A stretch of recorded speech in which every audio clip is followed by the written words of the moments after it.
I'll yield to you. Thank you very much, Madam Chair. And thanks to all of our witnesses for being here today as well. I don't typically sit on this subcommittee, so I do want to thank Chairwoman Hassan and Ranking Member Romney for allowing me to join you today. So to our witnesses, thank you all very much for your efforts to hold these federal agencies accountable, including the Small Business Administration, and to protect our American taxpayers. All the work you do really does deserve recognition, so thank you. As a ranking member of the Senate Committee on Small Business and Entrepreneurship, it is one of my top priorities to ensure that the federal government is addressing the more than $200 billion in COVID-19 relief that was fraudulently paid to scammers. However, the Biden SBA has discounted the full extent of fraud and instead tried to cast doubt on the legitimacy of fraud estimates made by expert investigators. This new status quo at SBA is unacceptable. This flagrant fraud within government programs, especially when it goes unpunished, hurts taxpayers and harms small businesses the most. Today, I ask for unanimous consent to include in the record my Small Business and Entrepreneurship Committee report titled Small Business COVID-19 Fraud, 3 years later, State of Play. Without objection. Thank you, Madam Chair. The report details SBA's refusal at every turn to fully go after fraud and recover taxpayer dollars.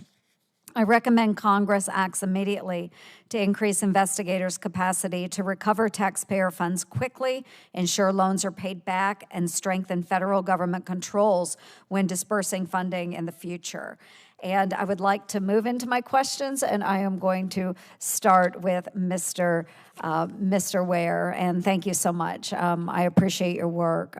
Your tireless efforts to hold the SBA accountable are commendable. Biden's SBA is in violation of federal law by prematurely ending active collection activities on more than $63 billion delinquent, idle, and PPP loans with balances of up to $100,000. Federal law prohibits agencies from ending collections on fraudulent, false, or misrepresented claims. When your office recommended for the SBA to not end active collections on fraudulent, false, or misrepresentative claims, the SBA did not fully agree. How many instances of fraudulent, false, or misrepresented loans are you aware of that the SBA has ended collections on? Thank you for the question. It's a significant amount. The exact amount I could get back to you with in terms of in details. We definitely have it, but it is, and we share your concern, and they know that we share the concern relative to ending collections on those amounts. Mm-hmm. Thank you. And further, your office reported that SBA did not conduct sufficient analysis to support its decision to end the collections. My Strengthening Taxpayer Recoveries Act would follow your recommendations and require the SBA to simply refer loans over to the Treasury Department so it can decide the kind of collections that are necessary for the loan. Can you tell us why it is so important that the SBA refer those delinquent loans over to Treasury? Yes, well, first off, they have a requirement to, and that's most. Is it the law? It's the law. Yes. But secondly, I think that it sets a poor precedent. That I promise I won't get too much on my soapbox on this, but it sets a bad precedent in that it tells folks that you don't always have to pay the government back. And I think that that's central to some of the issues we saw in with Senator Scott's concerns that he brought up. It's that thought that government funds, it's the government. So the type of controls that you would have in place for a regular loan doesn't have to be in place for the government because it's the government. It's the same thing here. Less than 100,000, then you know, I might be willing to pay it back, but if I don't, what's the penalty? That's the truth of the matter, and that's why we're going after this. So again, I appreciate your work. And I'm going to move to Inspector General Miller. Thank you very much, sir. I am sure during this hearing there has been an extensive discussion around the unfair DOJ opinion, which hampered your ability to fully investigate all CARES Act programs. As ranking member of the Senate Small Business Committee, I would like to see SIGPER fully in the fight on small business fraud. We need to take your already existing skilled investigators with the SBA IG to tackle the more than $200 billion worth of small business fraud. My bill would extend the SIGPER and make clear we need as many folks across our government to help claw back funds. How would restoring the SIGPER's authorities contribute to recovery efforts for the unprecedented scale of fraud within the SBA's pandemic programs?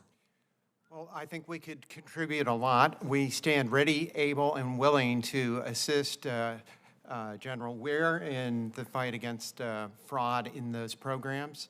And we have a number of very experienced prosecutors. Senator Scott mentioned CRF. That was originally one of my initiatives when I became SIGPER.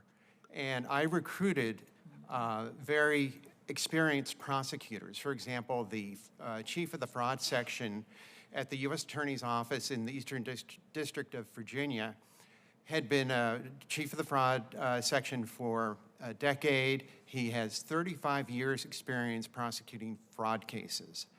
And so he is now part of our office. And I have a number of experienced federal prosecutors on staff because I think I'm old-fashioned enough. I'm a former federal prosecutor too. I'm old-fashioned enough to think the answer is criminal prosecution. That will deter others from taking advantage of these programs. And we have had a lot of success with criminal prosecution and getting indictments. And even in the CRF, we had a number of open cases, some accepted at U.S. attorneys' offices. We had one involving Stonecrest, Georgia. The mayor, we had to pull out after the Department of Justice says you don't have jurisdiction in that area. The FBI took over the case. The mayor of Stonecrest, Georgia, pleaded guilty. And so I think we could contribute a lot in a lot of areas, but specifically, we are happy doing the Main Street Lending Program and the direct loans from Treasury, and I think we're doing a great job.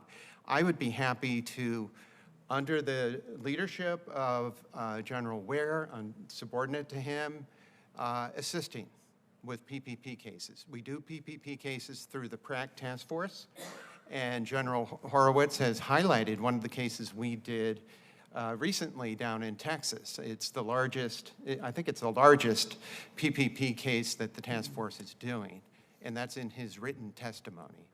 And we led that investigation as well. So we're happy, we're able and willing and eager to jump in and do these cases. That is what excites the people in my office and me. I appreciate it. And I appreciate the time as well. To our chair and our ranking member, thank you very much for allowing me to join in. And thanks to all of our witnesses for the great work that you do for our agencies. Thank you. Well, thank you, Senator Ernst. And I will just note that one of the issues that this all raises is how do we make sure